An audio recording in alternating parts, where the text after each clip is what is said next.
IIT નો જે યુવાન છે એનો વિડીયો વાયરલ થાય, એક મોડેલ અને એન્કર છે એનો વિડીયો વાયરલ થાય, એક માણાવેદથી 16 વર્ષની છોકરીનો વિડીયો વાયરલ થાય અને આવી બધી બાબતોમાં લોકોને રસ પડે છે.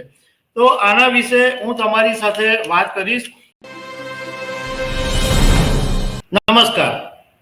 ઉત્તર પ્રદેશના પ્રયાગરાજની અંદર મહાકુંભ ચાલી રહ્યો છે, પરંતુ 144 વર્ષ પછી આ મહાકુંભ થયો છે. આમ છતાં પણ ઘણા બધા લોકો આને ગ્લેમર તરીકે જોઈ રહ્યા એવું લાગે છે. મહાકુંભની પવિત્રતા, મહાકુંભનું વિરાસત, હિન્દુ પરંપરાઓ, એને બદલે આ મહાકુંભની અંદર લોકો રીલ બનાવીને એટલું બધું પોતે છવાઈ જવા માંગે છે અને આ યુટ્યુબરો જે બધા વિડીયો મૂકે છે એને પાછું મેઇન સ્ટ્રીમ મીડિયા બી બતાવે છે અને મહાકુંભના મહત્વને બદલે અત્યારે એવું લાગે છે કે આ મહાકુંભ છે એ ગ્લેમરસ બની ગયો એવું લાગે છે. કારણ કે આઈઆઈટી નો જે યુવાન છે એનો વિડીયો વાયરલ થાય, એક મોડેલ અને એન્કર છે એનો વિડીયો વાયરલ થાય, એક માણાવેદથી 16 વર્ષની છોકરીનો વિડીયો વાયરલ થાય અને આવી બધી બાબતોમાં લોકોને રસ પડે છે.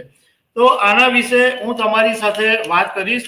મારું નામ રાજેશ શાહ છે અને તમે જોઈ રહ્યા છો ગુજરાતના સૌથી મોટા ડિજિટલ ન્યૂઝ પ્લેટફોર્મ ખબર છે .com.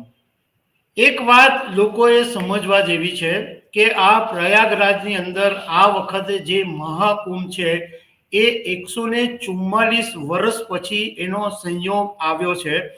એટલે આનું કેટલું બધું મહત્વ છે અને 144 વર્ષ પછી જ્યારે આટલો મોટો ધાર્મિક ઉત્સવ હોય અને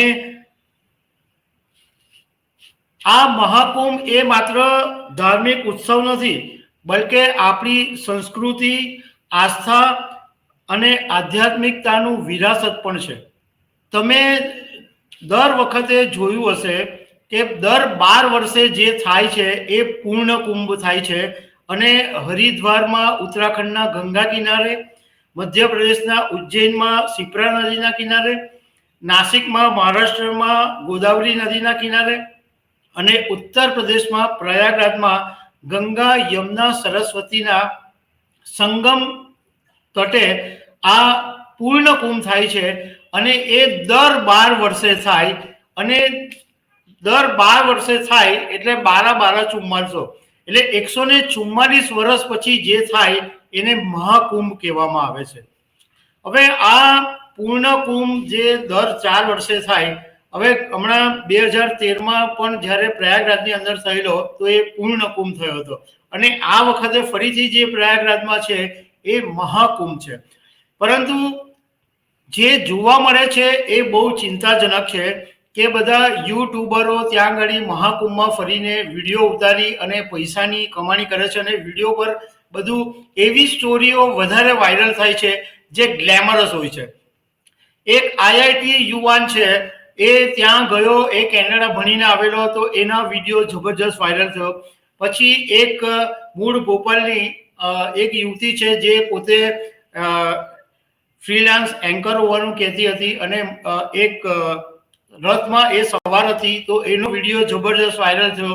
એ પછી એને ટ્રોલ બી કરવામાં આવી અને એક 16 વર્ષની માણાવેદથી છોકરી કે જે એટલી બધી સોશિયલ મીડિયા પર વાયરલ થઈ અને લોકો એની સાથે તસવીરો પડાવવા માટે રીતસરની પડાપડી કરતા હતા.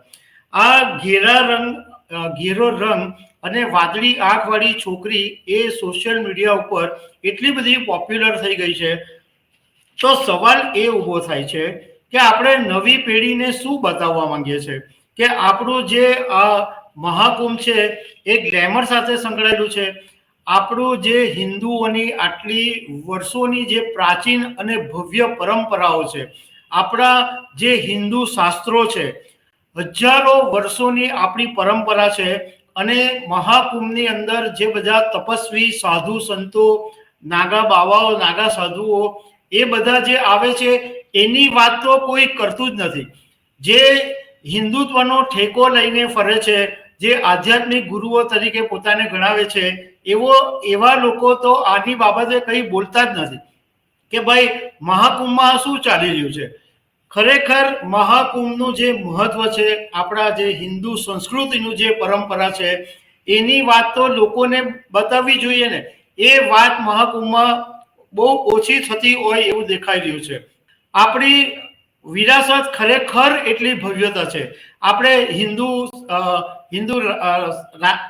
રાષ્ટ્રની વાત કરીએ છીએ, હિન્દુત્વની વાત કરીએ છીએ.